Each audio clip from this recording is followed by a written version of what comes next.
L'actualité dans la métropole lilloise, c'est tout de suite, ne bougez pas et bienvenue si vous nous rejoignez sur Grand Lille TV.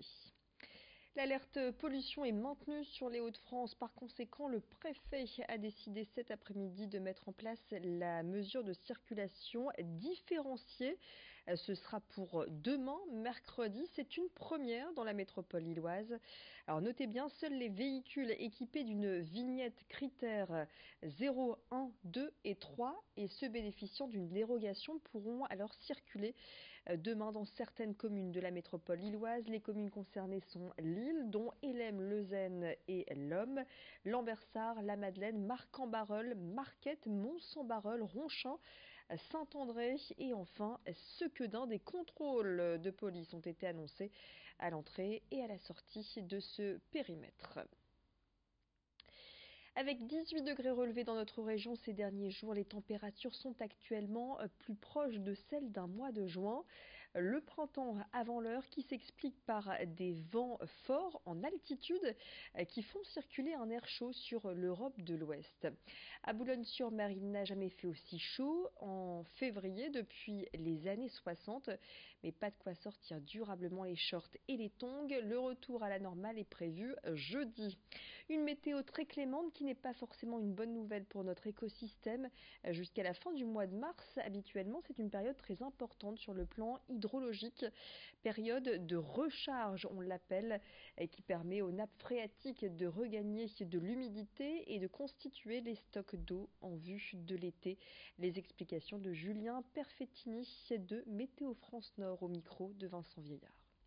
Ce n'est pas encore dramatique dans le sens où, heureusement, un changement de temps s'opère à partir de jeudi et donc on va retrouver un cycle un petit peu plus perturbé avec des perturbations qui vont balayer le territoire et donc avec des possibilités de recharge en eau assez importantes. Mais c'est quand même une situation à surveiller, d'autant plus qu'on a connu à l'été 2018 des températures très chaudes et des problématiques en eau assez fortes, à la fois sur les sols superficiels et à la fois sur les nappes phréatiques, notamment pour notre région sur l'Avesnois, où vous avez une nappe phréatique qui a eu du mal lors des années précédentes à se recharger. Cette question à présent, pour ou contre le changement d'heure? La question revient chaque année depuis les années 70, au cours desquelles ce changement d'heure a été appliqué en Europe. Eh bien, l'Union européenne a décidé de se prononcer sur la question en lançant une grande consultation. Et chaque citoyen peut s'exprimer sur le sujet. Lucille Berthe-Constant nous en dit plus. Tous les ans, c'est la même chose. Chaque dernier dimanche du mois d'octobre et chaque dernier dimanche du mois de mars, c'est le changement d'heure. Et chaque année, les mêmes questions reviennent. Est-ce que l'on dort plus? Est-ce que l'on dort moins? Mais cela pourrait bientôt changer. La Commission des affaires européennes de l'Assemblée nationale a lancé une grande consultation en ligne début février. Le but, vous exprimer sur cette suppression ou non du changement d'heure. Ça fait depuis 1976 que la France est passée à un rythme d'heures d'été et d'heures d'hiver. Le but de base était d'économiser l'énergie alors que la France connaissait une grosse crise pétrolière. Mais d'année en année, l'argument de l'économie d'énergie convainc de moins en moins.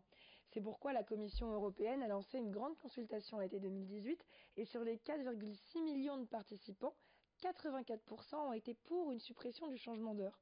Cependant, dans toute l'Union européenne, les pays sont libres de décider ou non s'ils appliquent cette suppression. C'est pourquoi l'Assemblée nationale a lancé à son tour une grande consultation depuis février. Alors, au-delà d'apporter des journées plus longues en été et des journées plus courtes en hiver, la suppression du changement d'heure aurait d'autres conséquences. Par exemple, si on restait à l'heure d'été toute l'année. Certes, on aurait plus de vitamine C, les activités extérieures seraient plus longues, cela favoriserait le tourisme, mais les personnes âgées et les jeunes enfants auraient plus de mal à s'adapter à ce rythme avec des couchers et des levées plus compliqués. Il y aurait aussi un risque de décalage avec nos pays voisins, ce qui entraînerait des problèmes de transport et des problèmes de communication. En attendant 2021, le moment auquel les pays de l'Union européenne devront se décider sur la suppression ou non de ce changement d'heure, vous avez jusqu'au 3 mars pour vous exprimer vous-même sur le site de l'Assemblée nationale.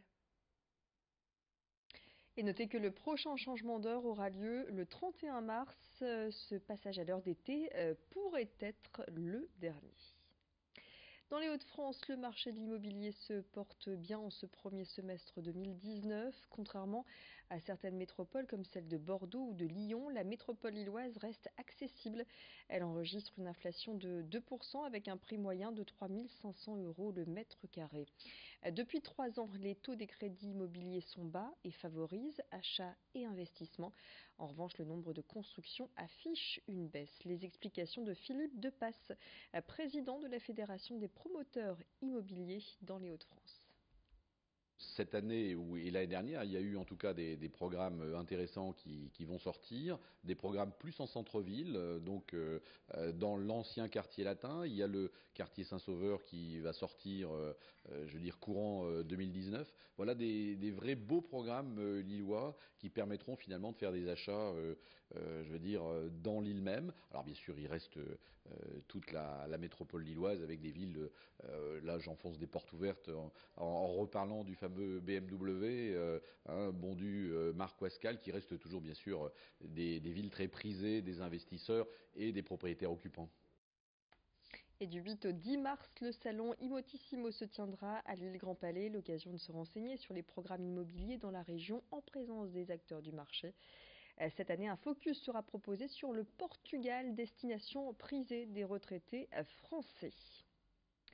Se mettre ou se remettre au sport après une longue maladie, c'est ce que proposent 2 joueuses de l'ESBVA qui ont créé l'association Sneakers Ensemble Partageons le dribble de la vie. Depuis 2 ans, Joanne Gomis et Laetitia Kamba accompagnent les personnes ayant été victimes d'un cancer.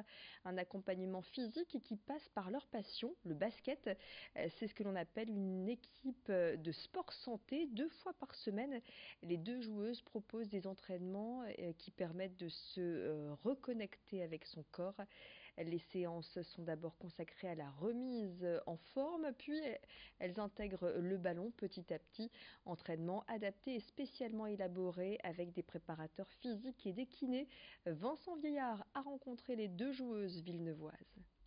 Déjà, il y a les premiers, les résultats les plus simples à voir, donc les corps qui changent, une évolution physique, puis très vite une évolution aussi fonctionnelle donc, de notre équipe et voilà. Et ensuite, on a vu aussi des gens sortir de l'isolement, avoir plus confiance en eux, se sentir revalorisés et appartenir à un groupe, faire partie d'une équipe, ce sont des valeurs qui sont très importantes et qui voilà, tend à sortir de son isolement. On ne reste pas dans un cadre où on est toujours en train de parler de la maladie ou autour de la maladie, on fait autre chose. Place désormais au bulletin météo complet.